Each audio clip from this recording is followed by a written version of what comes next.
Então, por que a gente tem que estudar sistemas radiais? A gente tem que estudar sistemas radiais porque, o que eu falei, se algum de vocês for para a indústria, lá, mexer com tubulação, vai entender como fazer um isolamento térmico. É isso que é o objetivo, né? E o nome é sistema radial porque geralmente os cilindros e as esferas, quando tem um gradiente de temperatura, geralmente ele está na direção radial. Lembrando que eles vão ter a direção radial, azimutal e por aí vai, dependendo de quem é quem, né? E aí a gente vai poder considerar como um sistema unidimensional. Graças a Deus, uma única dimensão, né? Que é o problema que a gente tem quando tem mais de uma dimensão. Então, aqui a gente tem um exemplo de um sistema radial. Então, aqui é um cilindro. Esse cilindro ele tem um raio interno, que é onde nessa parte branca vai circular o fluido. No caso aqui, está indo no sentido que entra no plano. E aqui tem uma parte rosa, que é o nosso revestimento. E a gente vai chamar de raio externo. Eu botei R1, R2, mas podia ser RI e RE.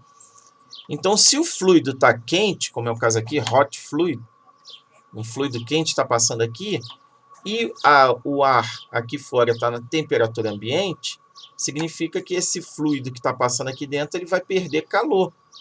Ele vai perder calor para esse ambiente.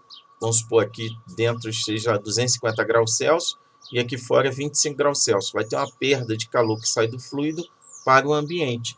E às vezes na indústria você não quer que esse fluido perca calor, ou você quer que ele tenha uma quantidade certa de perda do início até o final da tubulação. Aí cada caso é um caso, né? Que seria convecção, condução e convecção, tá? Isso é só para a gente analisar o exemplo.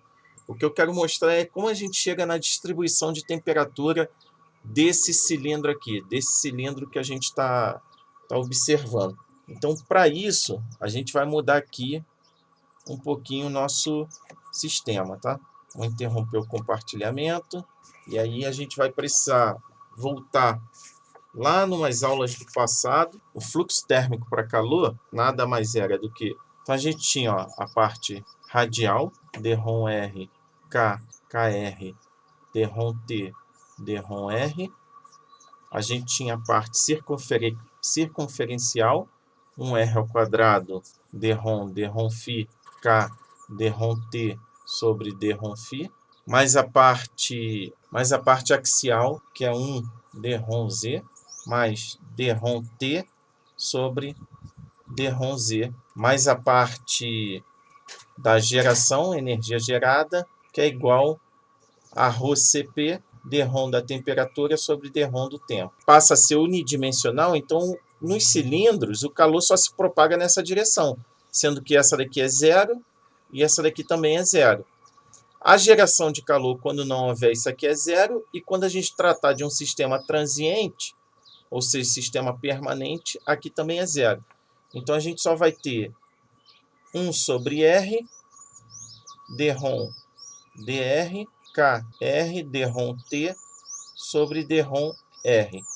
Tudo isso aqui igual a zero. Então, o que a gente faz? Desde aquela outra vez que a gente aprendeu, que eu fiz um vídeo ensinando como separar variáveis, a gente vai pegar esse K aqui, vai botar para fora, vai ficar K sobre R, dρ, dr, e aqui dentro vai ficar um R, dρt sobre dr. Tudo isso aqui igual a zero.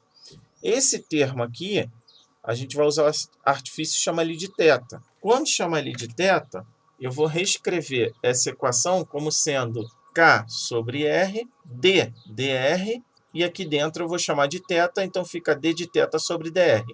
Tudo isso igual a zero. Se eu pegar agora e separar essas variáveis, eu vou ter que dθ, 0 multiplica R, dividido por K, vezes dr. Então, olha só o que a gente usa de artifício. Se eu integrar desse lado e integrar desse lado, porque aqui são constantes, eu vou ter uma constante C1 surgindo aqui das integrações.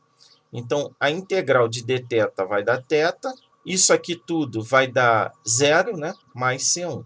Logo, eu vou dizer que θ é igual a C1, que é igual a R dt dr. Então, agora a gente vai integrar fazer a separação dessas variáveis aqui. Então, vou separar que R dt sobre dr é igual a C1. Isso vai implicar que dt é igual a C1 vezes dr sobre R. Porque o R está aqui em cima, ele desce, o outro sobe, né? Multiplicação cruzada. Se eu integrar desse lado aqui e desse lado aqui, vai surgir a constante C2. Então, a integral de dt vai dar um t, né? Em função de R, então aqui já começa a aparecer a distribuição de temperatura. O primeiro ponto vai dar C1. Essa integração aqui de dr sobre R dá logaritmo niperiano de R, mais C2. Então, está aqui a distribuição de temperatura em função da direção radial. Então, agora que a gente chega aqui, a gente chega naquela distribuição de temperatura, TR, C1, LNR, mais C2. Se a gente pegasse as condições de contorno, nessa figura aqui, a gente vai chegar nessa transferência toda aqui de calor, nessa distribuição toda. Quando a gente usa a equação de Fourier para um sistema radial e integra nessa distribuição de temperatura, a gente vai chegar nesse valor aqui de taxa de calor. Então, essa aqui é a equação da taxa de transferência de calor para um cilindro na direção radial. Não importa as outras direções, né? Porque na maioria dos casos que a gente trabalha, só lida com direção radial.